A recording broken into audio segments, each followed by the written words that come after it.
We begin with Aristotle. Okay, and the two competing theories of the atom in during Grecian times, back when they were, when we really started studying the natural world. Aristotle believed, and Aristotle was a brilliant philosopher and scientist at the time. He is in my top 3 of smartest scientists ever, or greatest scientists ever, along with Isaac Newton and Albert Einstein. Primarily because he was right about so much, and he was the first person to think scientifically about so many things. He was wrong about this one, though. So Aristotle said this: that if you have some stuff, you could cut it in half, and you'd have smaller stuff, and you could cut that in half, and you'd have a smaller amount of stuff. You can cut that in half, and you'd have a smaller amount of stuff, and cut that in half, and a smaller amount of stuff, and cut that in half, and you have a smaller amount, and cut that in half, and you have a smaller amount, and cut that in half. You could do that forever. Okay? So there was no smallest point at which you could divide matter. It was infinitely divisible, and it would still maintain the same characteristics as the larger sample that you had to begin with. Okay? We now know this to be incorrect. Okay? What we have found is that Democritus's competing theory was: you take this piece of matter and you cut it in half, and you cut it in half again, and you cut it in half again, you cut it in half again, and you cut it in half again, and you cut it in half all the way down to that. This is the smallest part, or the smallest thing. And the Greek term for this was its atomos. The atomos of an element was the smallest particle of the thing that would still be the thing. Now, there are some problems with it, and this is what we have found to be true. That there is this smallest particle that any particular element or compound or thing has, and it's this is the thing. However, the problem with Democritus is that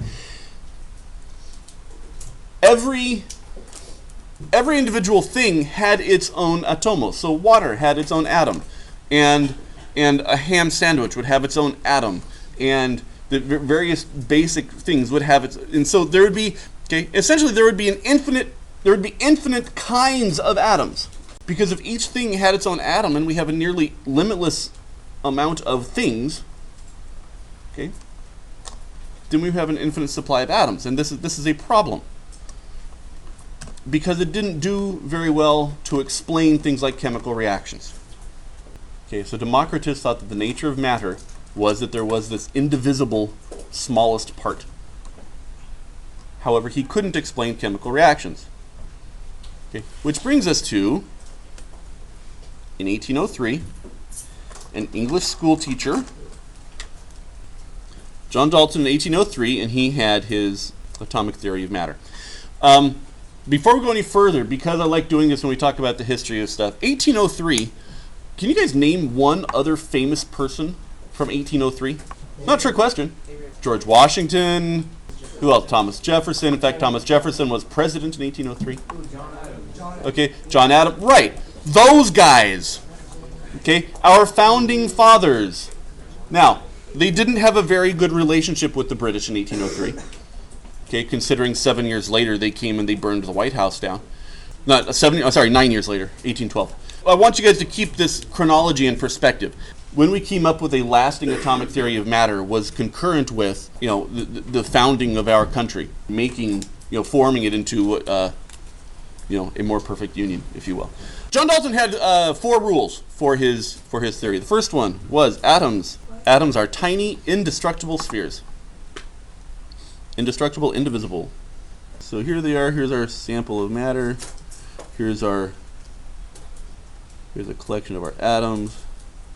Number 2. Okay. All elements consist of atoms that are all identical to each other. Okay, so every gold atom is just like every other gold atom is just like every other gold atom.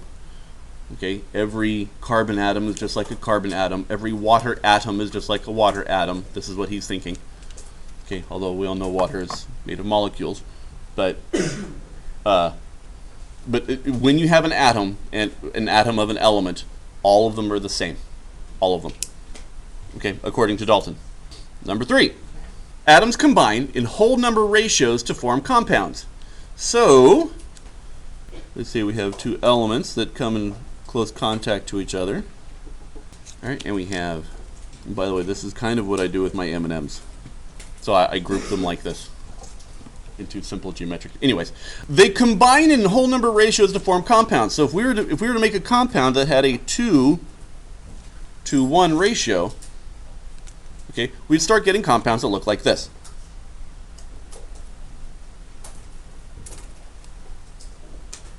Now, and there would be, we drew 5 2-to-1 ratios, right? But we have 6 atoms. We have this extra atom lying around. Okay. And this brings us to, so this process right here brings to rule number 4, that atoms rearrange to form new compounds during a chemical reaction. And so this part right here is the chemical reaction. And RxN, you'll see me writing reaction here is RxN. So these are the 4 things for Dalton. Okay, and these are awesome. Okay, and the Dalton model of the atom, okay, looks like this. This is the model of the atom. You ready for this? That's it. It's a tiny, unbreakable sphere. This is the Dalton model. The Dalton model of the atom. Next one. This is J.J. Thomson comes along. Now, for the record, the Dalton model is still useful today. In fact, most of the stuff that we cover in here, all we need is the Dalton model. For a lot of our balancing equations and a lot of our stuff in the second semester, all we need is the Dalton model. However, that isn't what the atom really looks like. Okay, it is more in-depth than that. And we begin to delve into the nature of the atom with J.J. Thomson. And J.J. Thomson created this device, or he used a device, he didn't create it. What he discovered was that when he took a negatively charged probe and put it here, and this is called a cathode ray tube. Okay, and with the cathode ray tube creates, okay, has a negative charge on one side and a positive charge on the other. And when he makes the charge really high, and it's a vacuum, by the way, there's a vacuum inside. Okay, and this thing right, so this green thing is called a phosphorescent screen. I'm going to use red right here, although it didn't actually make a red streak. It made a brighter green streak. I just don't have that color. When he put a negative charge, a highly negative charge here, and nothing over here, there was a ray that was created. And it created a streak across this phosphorescent screen. It lit up when there were charges flying across. Then he took a positively charged probe and he put it next to the cathode ray tube. Okay. And what happened was the beam deflected, okay, toward the positively charged. Well, from what we understand of electricity, and hopefully you guys understand electricity, if these two things are attracted to each other and this one's positive, these guys have to be negative. Good. All right? So these are negative down here. Which means that coming out of here are some negatively charged particles. And they have to be coming from somewhere. And all matter comes from atoms, comes from the atomic processes. So Thomson came up with this theory. He still had the sphere. He still held on to Dalton's idea of the sphere. Except inside, there were now these negatively charged chunks. And we also realized that these negatively charged chunks were the same things that carried electricity through wires, because they traveled in the same direction as electricity would travel using the cathode ray tube. And so he called these things electrons. Okay, it has a symbol of E minus. Okay, it has a negative charge. It has a mass of 9.11 times 10 to the negative 31st kilograms, which is really small. And they were embedded in the positively charged goop. Yes, it's a technical term. And then it's surrounded by the goop, which is positively charged. It's not a technical term, it's just the rest of the matter. It's the rest of the stuff that the atom is made out of was positively charged, because we knew that atoms were electrically neutral. That if for every negative charge, there had to be an amount of positive charge to balance it off. Okay, this is called the plum pudding model, because they didn't have chocolate chip cookies back then, but that's the idea, is that the electrons were the plums and they were embedded in the pudding of the atom. You may think of it as a chocolate chip cookie where the electrons are a chocolate chip and the DO is the positively charged rest of the atom. So we're going to stop there for today. We will cover Rutherford mañana.